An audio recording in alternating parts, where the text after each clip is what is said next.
didn't know who he was really until today. And now he's here sitting next to me talking to us, and we can actually share ideas with him too. It's a great thing. Sometimes I'll just look at someone in a suit and tie, think, you can't speak to me, I can't relate to you. But honestly, if you can get hands-on with them, show the community that you're willing to help, and that'll be a big difference as well. You've got your authorities, you've got the police, the street wardens, then you've got the youth, but there's no middlemen. We were homeless when I was 14, and politicians of the day failed me and my family. We needed to be rehoused, we needed support, we needed things disentangling in terms of the system. And it was only because one politician stood up and listened that I'm here today. Hello and welcome to another episode of the Lead In Communities podcast. Today we are joined by some very, very interesting guests in the Walsall Town Hall. A really exclusive location because we're in the office of the council leader, and today I am joined by some people that are really doing some ground level work, and we're also joined by the leader of Walsall Council. To introduce themselves first will be Brad. Do you want to say a bit about yourself? Yeah, I'm Brad. I box for MLSS. I'm a youth worker, doing youth work with these guys surrounding Walsall Town and Block Switch. Okay. Yeah. And what end of Walsall are you? From Block Switch. Okay, nice. Hi, my name is Randy Singh. I'm the CEO of Midland Lanka Sabre Society, which must be referred as MLSS. I also lead an outreach youth program which we do in Walsall Town. I was born and bred in Walsall, so I'm absolutely privileged to be serving my own town. Amazing. And which part of Walsall? Block Switch. Okay. No, sorry. Aldridge. Aldridge, Sorry, okay. Well, I don't know, are you naming it because you're like, there was an upgrade? No, the head office is in Block Switch. Okay. I was born in Karma, Main Street, around the corner, but I live in Aldridge. Amazing, so, awesome. Yeah. And then with you is Junior? Yeah, my name is Junior. I am a pro boxer, and I'm also a youth worker, and try my best to reach out to the youth in Walsall as well. I'm originally from London. I moved here 3 years ago. Okay. So I'm still getting to know Walsall myself. Yeah. Brilliant, nice to meet you. And we're joined by Councillor Perry. Do you want to tell us? Hi, I'm Gary. I'm leader of Walsall Council. Been a councillor for 26 years. Like some of you in the room, I'm born and bred, lived in Walsall all my life, so I'm a Walsall boy. I'm not a boxer, but some say I sometimes politically box, but I try to steer away from that as well. And as I said, I'm very proud of our town and what it has to offer. Yeah, amazing. Okay, so today obviously we're speaking a lot about what's going on in communities when it comes to things in the ground level, kind of connecting with some of the issues that are going on in Walsall. And I was just wondering maybe if you want to just lead us into what Walsall's ambitions are, where things are, and then where do organisations like MLSS play a role in some of those future visions? So it's not, to coin a very cheesy phrase, but I am driven by our communities, and I'm very passionate about serving communities, but more importantly, what our communities can offer us. This isn't just about Walsall Council and the services we deliver, because we know we operate in very finite, very tight financial circumstances, but actually our greatest gift, our assets, are our communities and the people who live here. So a lot of our challenges that we face as a borough are probably not too different to many towns and cities across the country. Youth unemployment is a big challenge for us here in Walsall, in terms of where we were pre-COVID to where we are now, and making sure that young people are given the best chances and best start in life. Youth crime is another challenge for us. You will have not escaped seeing those challenges, particularly in relation to knife crime and how that has played out across parts of Walsall. And that is why we have to listen to what our communities are telling us, but also be able to work with our community organisations and our community groups, like we do with Midland Lanka Society, as to how they can support us in providing some of the change that is required. We have a very bold vision for Walsall, which I'm very much wedded to. So, and that vision should happen whether I'm sitting here or not. If I'm replaced tomorrow, the vision and the lead up to 2014, it's our Walsall 2040 vision, should still happen regardless. And that's about transforming this town. And so I've got a 5-point leadership plan since I was elected leader on the 3rd of June. And it starts with delivering against our promises. The things that we've told our communities matter to us and matter to you. Cleaner, greener, safer, stronger Walsall. The second one is to transform Walsall tomorrow. So it's all these bits of money we've got to regenerate our town centres and build new houses and new homes and social housing. That's about transformation in the physical sense. The third point is to put people first. We can't do anything without putting the people who live and work here first, and it's adopting that Walsall first mindset in everything we do. I've got a fourth one, and that's to lead with empathy. And by that I mean it's understanding what and how our people feel about living and working here, and it's more than just paying lip service to that. It's using their lived experiences to ground us in our decision making. And my fifth one, and I've changed the order deliberately, is to maintain financial stability, because we can't do anything else if we're not financially sound as an organisation, because a lot of our organisations, our community groups, people in care, whether it's in adult care or children's care, rely on us to maintain financial stability to help fund their activities. Amazing. So for you guys, because you're sitting here almost with two hats on, you're citizens and you're people that have put their time into making a difference about something. What's your take on that, first of all? Just your feelings as a citizen when you're hearing this vision for Walsall. How do you feel? It's needed. You know, I mean, I was born and bred in Walsall, and we've seen, me personally, I've seen a lot of change in Walsall compared where it was years back. So it is needed. You know, it needs to be done. So, yeah. It's good to hear. How about yourselves? I think for me, because I've recently just started the youth work, engaging with the youth. I'm coming from a certain background myself, you know, never always getting into trouble with the police and stuff. You can look at these kids nowadays in the town and who we work with and stuff, you can straight away judge them and just say, oh yeah, they're lost, poor upbringing, whatever you want to call it. But you know, if you can't get somebody to really relate with them, yeah, and find the cause problem, you're never going to get anything done. You're never going to solve anything. So I think you have to get to the root problem, get people who can connect with the youth, not just somebody who's lived a totally separate life, who can't connect with them, because they ain't gonna listen to them.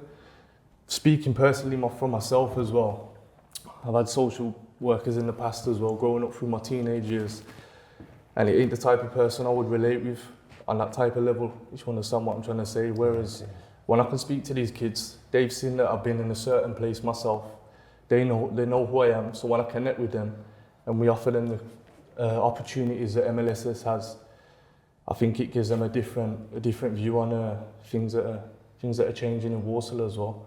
There's opportunities there for them now, whereas a lot of them was taken away from them. You know, the youth centres closing down over the years and stuff. So yeah. Youth centres going means just having a place to come and do boxing. I think we're a community hub as well. So we're a community just as much as a boxing club. There's a music studio there, there's a gym there. We offer a lot of services as well. These guys did a street feed in Walsall Town every single day. You don't really see many people doing that nowadays. So I think it's just to show people that there is places you can come to, people that will help. Because this is a small town, you know what I mean? There ain't a lot of opportunities, but there is people there to help. Yeah. We can help them. Cool. And yourself, Junior, what are you seeing out there? Well, since coming down to Walsall, it's kind of similar to London anyway. I would say when I came here myself, I was kind of lost because I didn't know what to do. I couldn't find work, but the MLSS community hub, it really helped me out. And since I've been there, I can see the council's also trying to help out, trying to give funding to do other projects and things like that, youth spaces and things like that. So I can see that we're trying to make a change anyway. So that's an important thing. Obviously, have you guys been in spaces like this before? No, this is the first time. Yeah. First time I've done a podcast in my life. And so, what about being in the leader of your town? Nah. Yeah? If you'd have asked me a year ago if I'd have been here, I'd have probably laughed. No chance. And how important is that for you to be here and see? And I want you to also have in your head 14-year-old you and all the other kids and them on the street. like, what do you think is the value of being able to have someone that is taking time to talk to us? And yeah, what are your thoughts on that? I feel like it's like a humbling experience as well, because I didn't know who he was really until today. And now he's here sitting next to me talking to us, and we can actually share ideas with him too. It's a great thing, I think, yeah. Brad? I think, like I say, somebody can get hands-on. So like yourself, if you can get hands-on and really show people that you can relate to them, that's a big thing as well. Because sometimes they'll just look at someone in a suit and tie, think, oh yeah, you can't speak to me, I can't relate to you. But honestly, if you can get hands-on with them, show the community that you're willing to help, and that'll be a big difference as well. And yourself, Ranveer? What we've noticed is it's the young kids. It's all about adapting to them. This is why I've got the young lads from the hub who knows the language, can relate to them.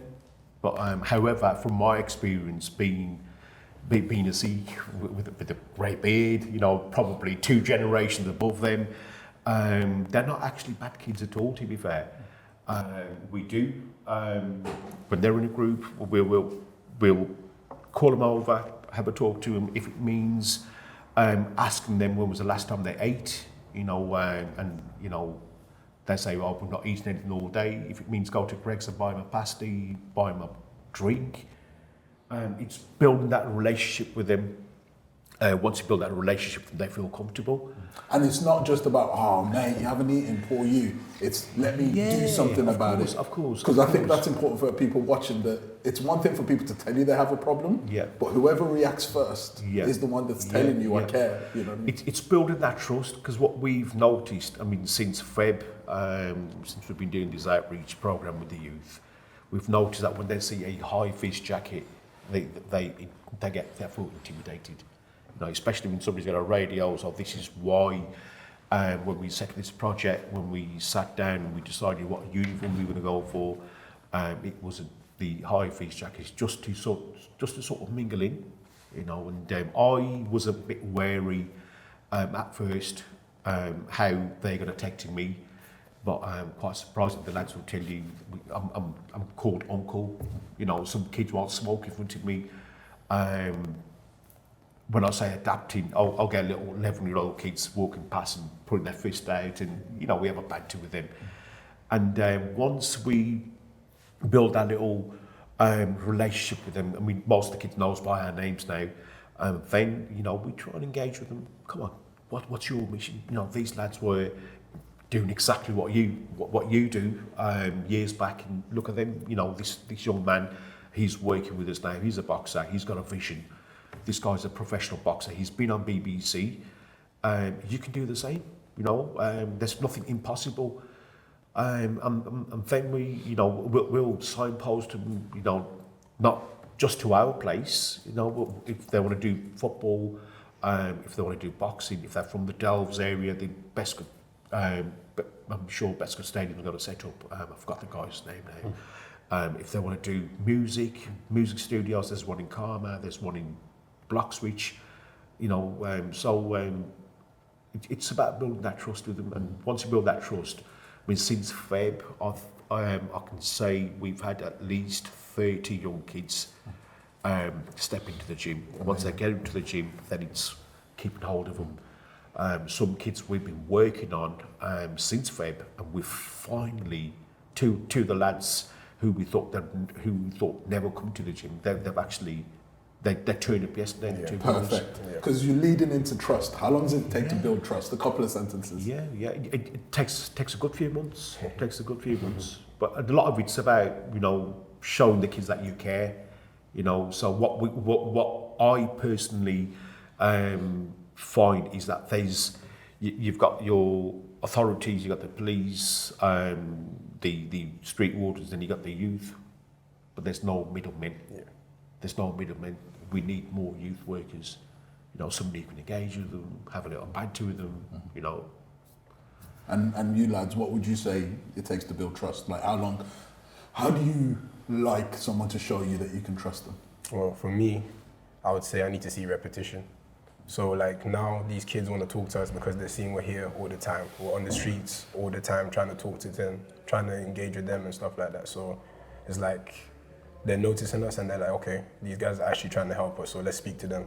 Let's open up to them a bit more. So, yeah. As Mick said, I don't think there's really a time limit. I just think, like as he said, a few months and stuff, different kids are different, but it's just like Junior said as well, it's consistency. Yeah. They keep seeing us out there, we're showing them that we're there to help. Do you know what I mean? We ain't just, just being nosy or, you know, they see us there constantly, 5 days a week. They know the exact time that we're out there. They know the opportunities, what we can offer to them as well. And it's like showing some of these kids, I know some of these kids personally as well, and it's saying to them like, you're a good kid, man. You just need to, you're just bored, you're just in the town chilling, you're just bored. Come to the gym, I'll train you. I don't mind helping you. Oh, you don't box? Okay. You do music, yeah. All right, there's a studio upstairs. His son produced Fredo's album. He's a big rapper in the UK. He's worked with a lot of big rappers and big artists. So there's big opportunities there. It's just getting hands on and showing the kids that you're relatable to them and showing them, you know, I'm here to help you, I'm here to support you, sort of thing. Instead of just hanging around doing nothing. Yeah. But it's not only the kids that launch around in town, just general kids finishing school, finishing college, kids with disabilities, you know, they may feel intimidated walking through a certain route. And we walk over and we tell them, you know, any issues, we're your friends. You know, there's a little, that young man at Walsall College, I mean, he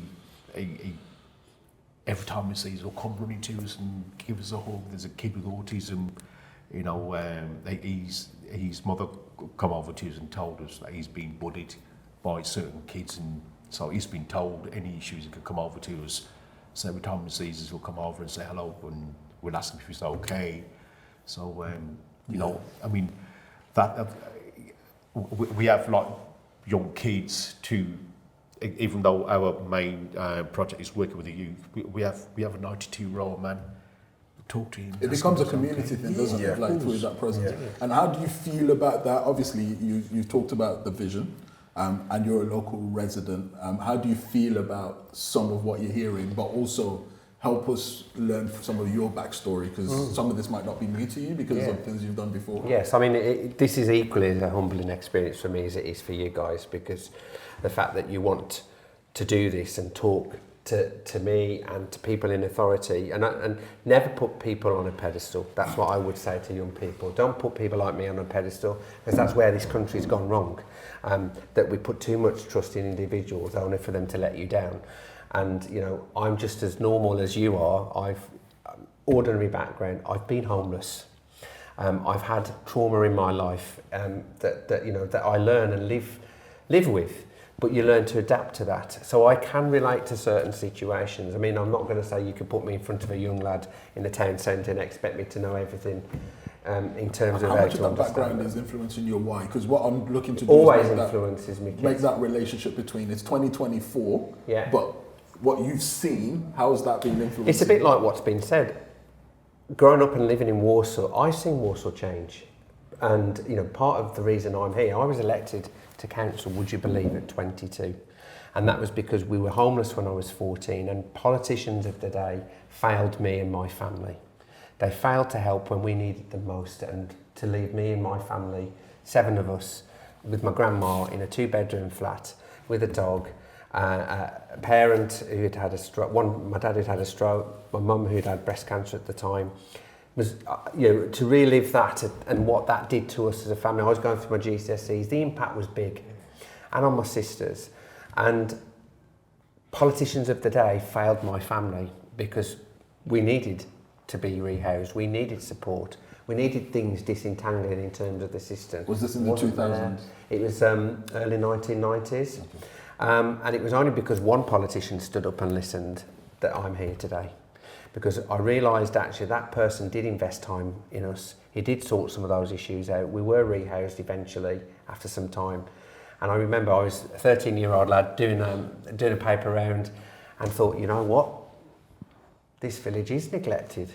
There isn't anything for young people to do. There is a decline in housing standards, and that's why I then wanted to change that when I had the opportunity, and I stood for election when I was 22. You can stand now at 18, and I would encourage anyone who's got a real passion about making a difference to do that. You don't have to be a politician. Can you give a couple of sentences of what's the process? How do you get selected? How do you even know what party you want to choose? Yes, I mean, the politics is one thing, but you don't have to be a politician. You can stand for election as an independent, and it's all about belief.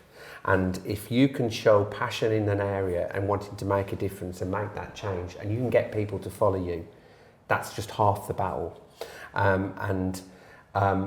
I would encourage anyone to do that. And you don't necessarily have to be a politician to make change and make a difference. You're doing it. I can't put a value on anything that you guys are doing out there. I can't. Because whilst we'll resource some elements of it, you're the added value that we can't actually put a price on that. If we could bottle it and sell it, all our problems would go away.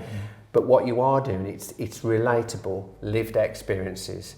You're building trust. And sometimes I have to do that. I have to go into new situations I'm scared of. Even now, becoming a leader, although I've been a deputy leader and I've been part of the political setup for some time in Walsall, to take that ultimate step where the buck stops with you, you're having to make decisions on a daily basis that affect people here in this town. And at a regional level as well. You know, you think that knife crime doesn't touch people like me. It does, because I care about the people who live and work here. So when it's a loss of life that was needless loss of life, a young person, you don't need me to tell you this, but a young person often carrying a knife themselves to protect themselves is more likely to have that knife used against them. Yeah. And things like that bother me. It concerns me, because every child has the opportunities to turn their life around. I was a governor for many years at a primary school, and I'm still very proud of that primary school in Pelsall Village, and its ethos is every child, every chance, every day. Now, who wouldn't want that for young people? Of course we want that to happen. And what you're doing, if you can change one life and turn one life around, it's making a difference. Never underestimate that. And you've been through it yourselves. I know you have, from what you've been saying to me already. But what I would say is more of it. Carry on. The good thing is as well, you're role modelling. So it's easier then for other young people to see what you're doing. Certainly with boxing, and we know how popular that is, and on board at the same time. One of the things that I'm very proud that I think I contribute to in Walsall, in particular when we look at community and voluntary organisations, people get up every day. Some of these are not paid.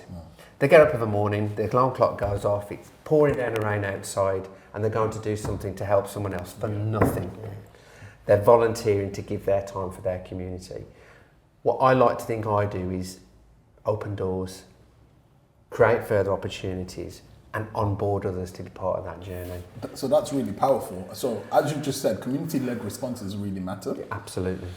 Are you able to share what makes your job hard? And I'm saying it as you guys are saying, this is the first time you're in the room. You're hearing from someone, you're talking about, what's real. What's nice is everybody's lived in Walsall. So sometimes when mandem are in the street, what do we say? Why can't them lot do X, Y, and Z? So from your perspective, what does make your job hard? Because hearing this inspires, but then why is it hard to translate elsewhere, and why might people not be seeing faster change? The biggest pressure on making my job harder is money.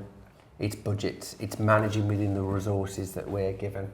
And if I got access to multi-million pounds, it'd make your job a lot easier, because you're the sort of initiatives, programs that I would want to pour money into. So I have to balance that with what we have. So the biggest demand on council services, on our budget overall, comes from three key areas.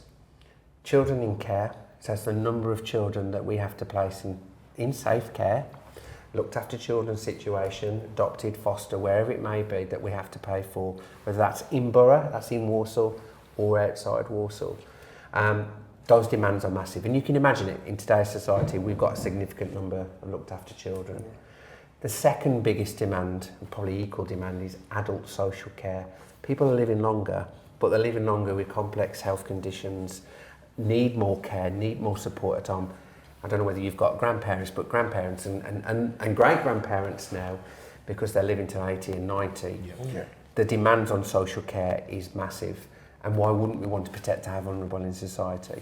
And the third one is one that's often, it's heard of more often now than anything, is special needs transport, and that's the cost of transporting children with specialist needs to their schools and to places. Those are three big ticket issues that drain the council budget. Yeah. How do you guys feel about that? Like hearing that, would you have thought that? This is new to me, so yeah, shocking. Not anything I Shocking would stuff. know anything about, to be honest. Yeah. So in terms of the Something else. budget envelope, it's 80% of what we spend goes in those three key areas. Okay. So everything that's left is what then goes on us doing, Whatever emptying you're your doing, bins, you know, making the street lights work, filling potholes, giving money to community groups and youth services. That's 80%. So when people are you probably hear about council tax. I'm sure you do. Yeah. People think that the council tax pays for everything. It doesn't.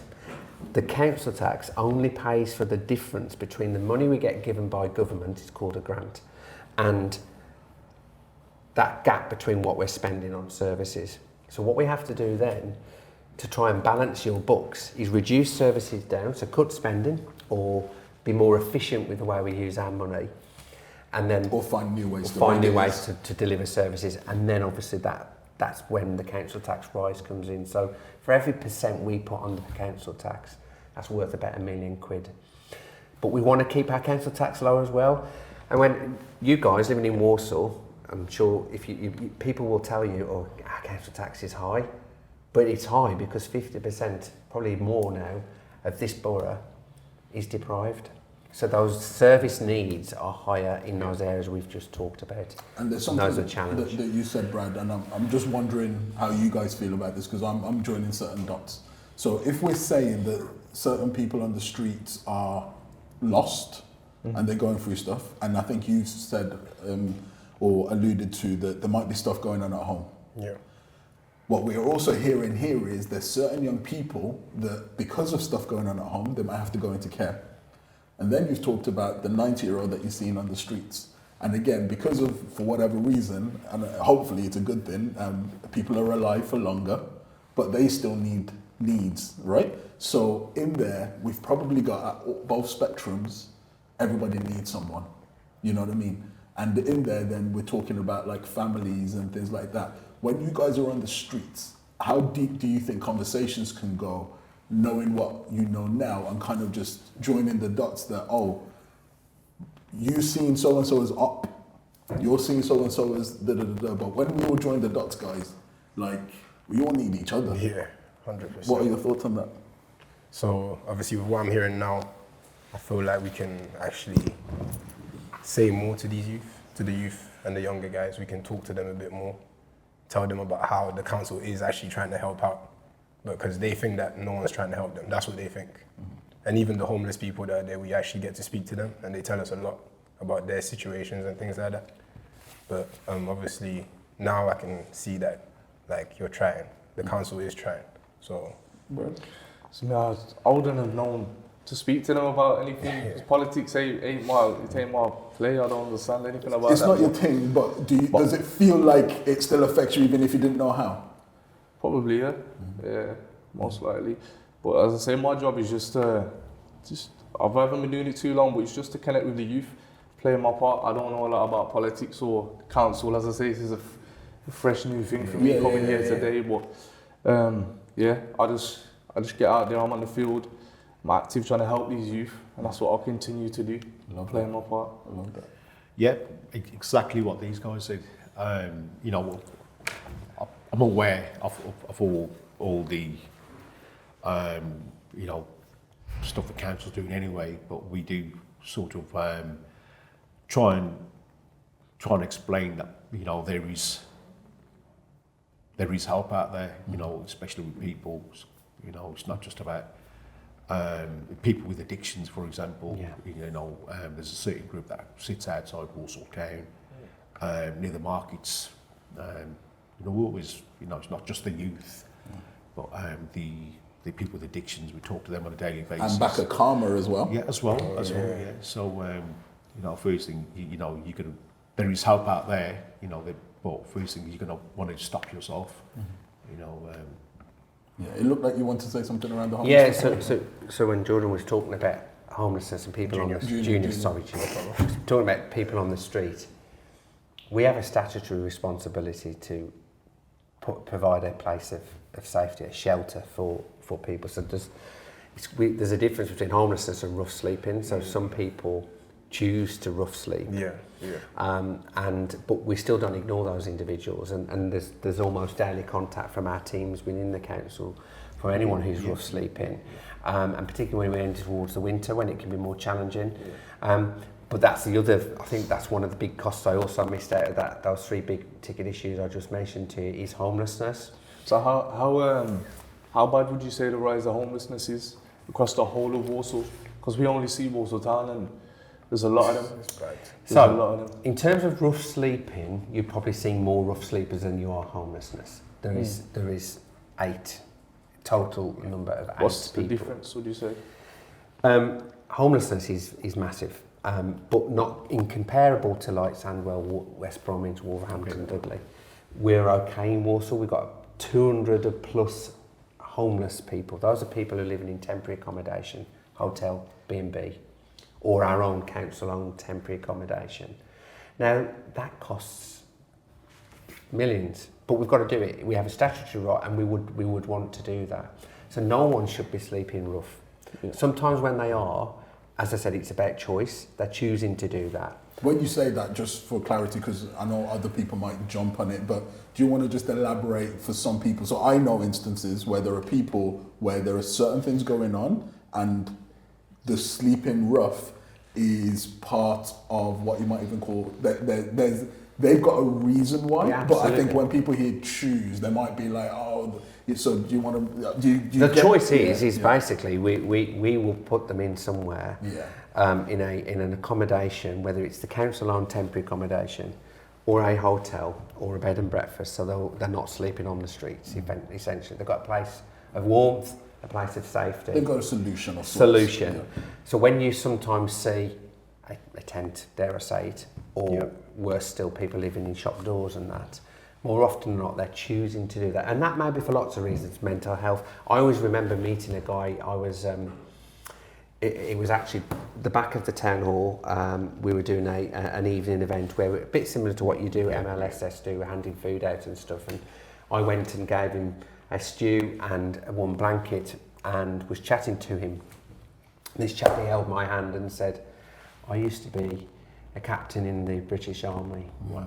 And he came home, his wife had left him, he got 2 children, and his life just turned upside down overnight. He said, I lost my house because I gave the house to my wife and the children, and life spiraled for him. He couldn't then get work because he struggled with his mental health, and he ended up living on the streets. Now that chap met me that evening, and I'm not saying I'm God in any way, shape or form, because I am not, but the next day I went with him to the Civic, and we got him connected to the right people and got him temporary accommodation, and then he went on to get a 1-bedroom flat. But so that's moving from homeless to being housed. And then of course, if you've got like some of the young people you're working with, sometimes they just need somebody to push the door and listen, and you can do that by building a relationship up. And that could then, if you've got an addict, for example, who really, and more often than not, they'll tell you, I want to stop this, but I just don't know how to. Yes. And that's where the work that you do is invaluable to us, because we can make that connection. So there's a lot of challenges, but there is, and the reason why I wanted to come in was because it sparked something off in me that more often than not, it's not what people see. I see social media. I read newspapers, I hear everything that the public say. They'll say, oh, there's all these homeless people in Walsall. And the reality is very different. It's just that they don't know the circumstances. Take begging, for example. We have beggars in the town. You will have seen them.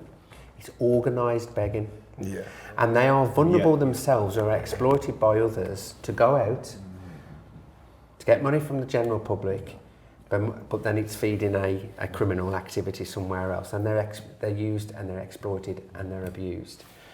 And we deal with that every day. We deal with that it is now. a conversation that I was having, and again, just because of the way my brain works, I draw parallels, and 100% I have been saying that there's been that rise of the people that will beg at traffic lights. Have you guys seen much of that? Yeah. Right? So again, just because of the way my brain works. So I'm very aware that there's exploitation going on there, and you can even see people change shifts.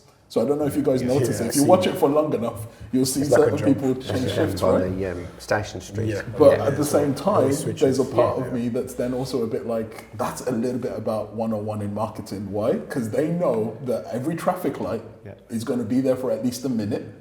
They know that they can approach a certain number of cars in a minute. So whether we like it or not, that is marketing in action. And they're wearing brand new Nike trainers. Find a place where Sorry. people are gathered, and then kind of fundamentally expose yourself to it. So I'm not, advocating it or not, but I think it's really interesting there, because what the public see versus what insiders know can be very different. And this is where I think we can tie it all together. That as a community-led response, you're touching the people, you're meeting them, engaging with them. What I think is responsible is for us to make sure that you're furnished with the best information possible. So even if you don't think you're a politician or whatever, it's powerful for you to know something that other people don't know.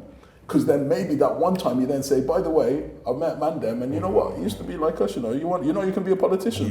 Nah, it's not possible. I was in the room, blood.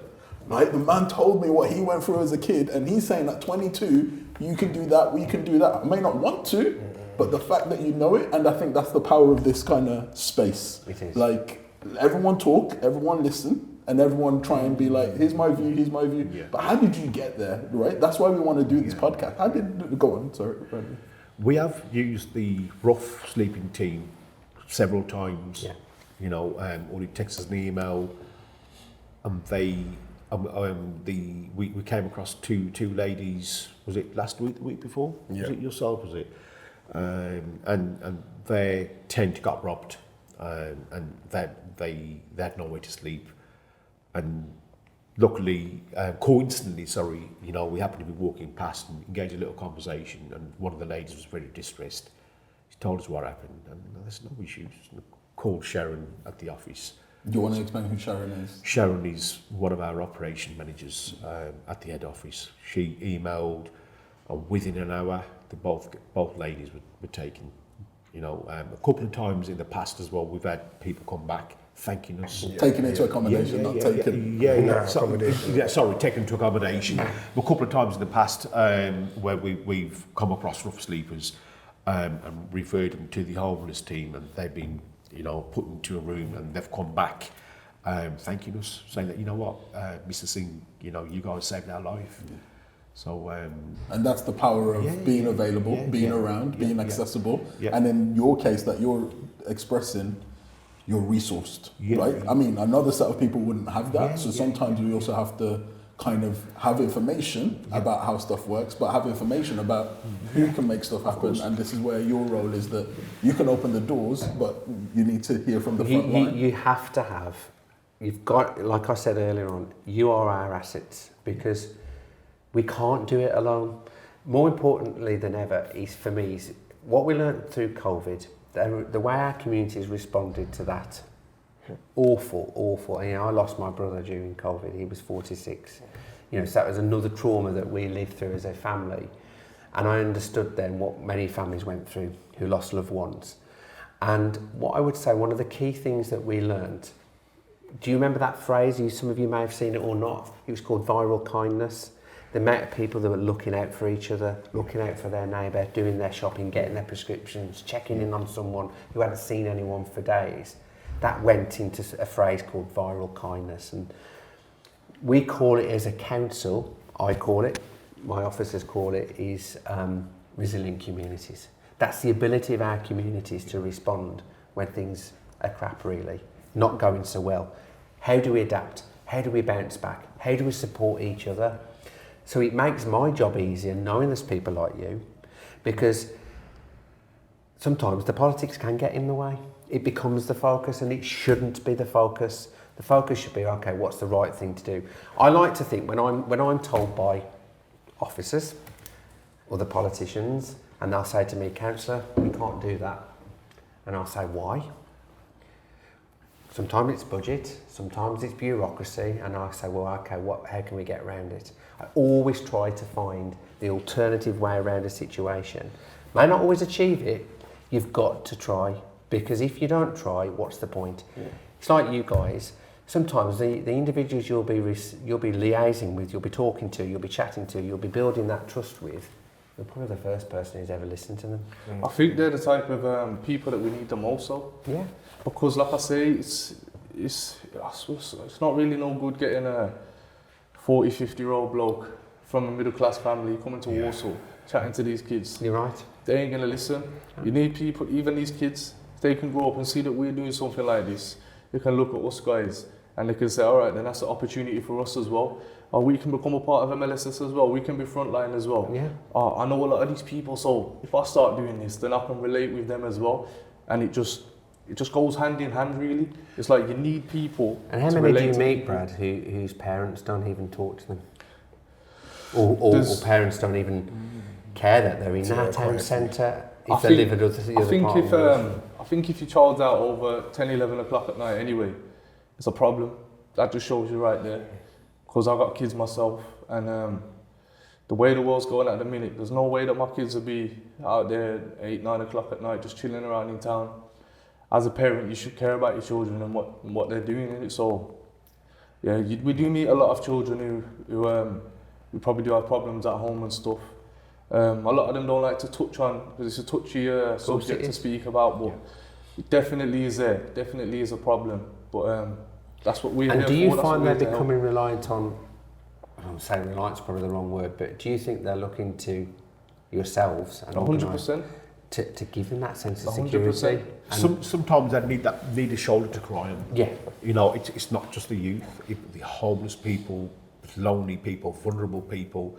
This is why when we're on the outreach programme, you know, I always tell the guys, even the other team in Beachdale as well, to whoever you see, make sure you smile. For example, these two ladies who I mentioned earlier on, we could have just ignored them because, you know, sorry to say, but to a lot of the general public, you know, anybody homeless or a rough sleeper, you know, their class is invisible. Might be somebody begging for a bit of change. You know, we always go out our way, no matter who it is. If we say 95-year-old man who's walking past talking about the war, or if it's a young kid and putting his fist out with somebody homeless, somebody with an addiction, go out your way. And I would say sometimes it's a blessing from the man upstairs when, you know, he being chosen to carry out his work. You know, but yeah, sometimes I find a lot of these people need a shoulder to cry on. You know? And on that note, I think it's worth us kind of wrapping up there, because I think at the end of the day, viral kindness sounds like it's rooted in listening to people, right? And being resilient as a community is us listening to each other, caring about each other. My perspective is it helps even more when you know certain things. So it sounds like there's room also for psychologically informed services to maybe be joining you. It sounds like it's worth certain people that know about whether it's benefits, homelessness, that, you know what I mean, that the more you know, then the more we do a great job. That's it for this current episode of Leading Communities podcast. We learned a lot about what's going on in Walsall. We got to learn and listen to a lot of what people care about, and also listening and relating those street stories with how it lands in terms of policy. And we got to learn why policy is struggling to make certain things happen, but we all resolved in listening to each other and being kind to each other is going to be part of the way. Thanks for listening, and join us again on the next episode. Thanks for listening. Don't forget to keep up to date with all things Leading Communities.